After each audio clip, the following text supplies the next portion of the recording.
Alright, so far 2020 has been weirder than normal. The giant octopus that lives in the lake behind our backyard destroyed our back fence. My dad can get it fixed since no one can leave the house. My mom, my friend Fred, and I almost got robbed in a gas station last month, but we're all saved by some random giant monster that decided to crash the party. If you're wondering whatever happened after that, when the police showed up, they were all baffled as to what happened. Not that that's uncommon here in Barmwich. The official police report blamed everything on the robber, who was dead, and the mysterious winged creature, as they put it, which is missing. But that's not all. Not just Barmwich is experiencing this. The whole world is going through a mass pandemic right now. So far, only 3 residents in Barmwich have been contaminated. Unfortunately, one of them died last week.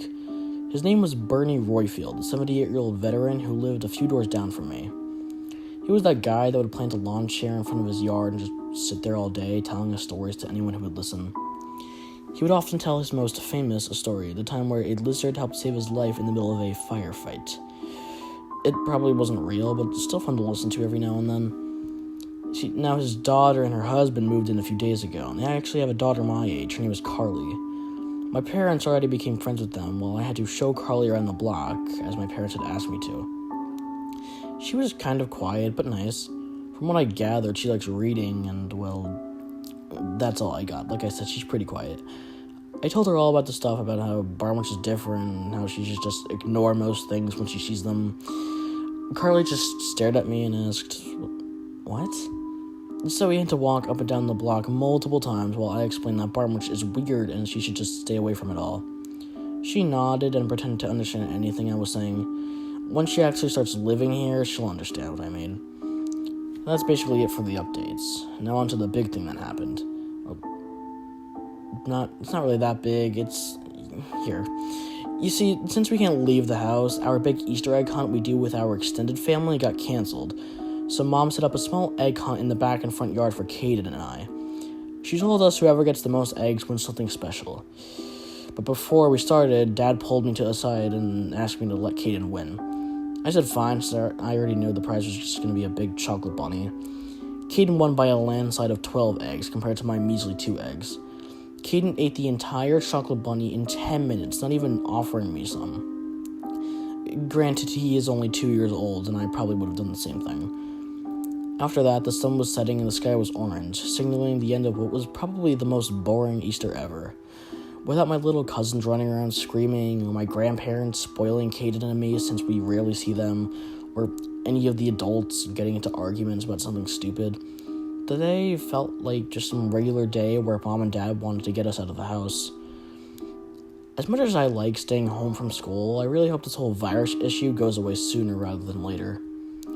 Anyway, while Caden was sitting on the grass licking his fingers, I was standing where the fence used to be, staring off at the rising moon while the sun beats down at my back. Just then, I heard Caden squeal and run towards me. I turned around just in time for him to bump into me before running behind my legs and hugging them. I immediately saw what had startled him. It was a bunny or rabbit gopher hybrid. It had the bunny head and tail, but it was the body of a gopher. It wasn't really that freaky, at least to me it wasn't. Caden was quivering and squeezing my legs. It simply stared at either me or Caden, or both of us. Caden was now squeezing my legs so much they hurt, so I pulled his arms off of me and picked him up. His head was buried into my shoulder now as he started to cry. I don't understand what's so horrifying about this to him. A few months ago, he witnessed a giant octopus destroy our back fence, and he's scared of this? "So, this is awkward," the hybrid said. It speaks? It speaks English? Yeah, it is, I responded a few seconds later. Look, now, I've seen plenty of weird things. I mean, I've seen a walking book with hands and legs, a purple gorilla eating pizza, a giant statue that can disappear at its own will, but never in a million years did I ever think I would be talking to a bunny, rabbit, gopher hybrid that can actually talk back. "Well, I'm Peter Geralds III. Your name?" He has a name? The third. This just keeps getting weirder. "Well, I'm Nick Jones the First. This is my baby brother, Caden. I finally put Caden down, only for him to run back and hide behind my legs, squeezing the ever-loving God out of them. Sorry about startling him earlier. I simply exchanged a hello, and he screamed, Gerald said. Yeah, well, he's not used to animal hybrids talking, or animals talking at all. I see.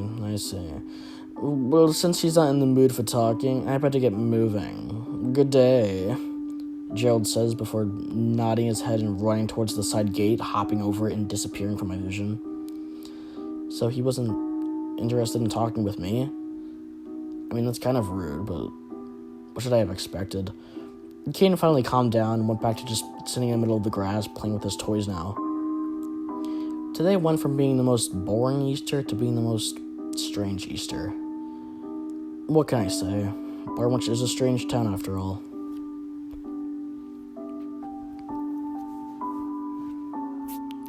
Hey guys, Justin here. Thank you for listening to tonight's story, and I want to announce something else. I started a Twitter account at the Fearverse. Go follow me there. I'll be posting my first post, my first tweet, or whatever you call it, soon.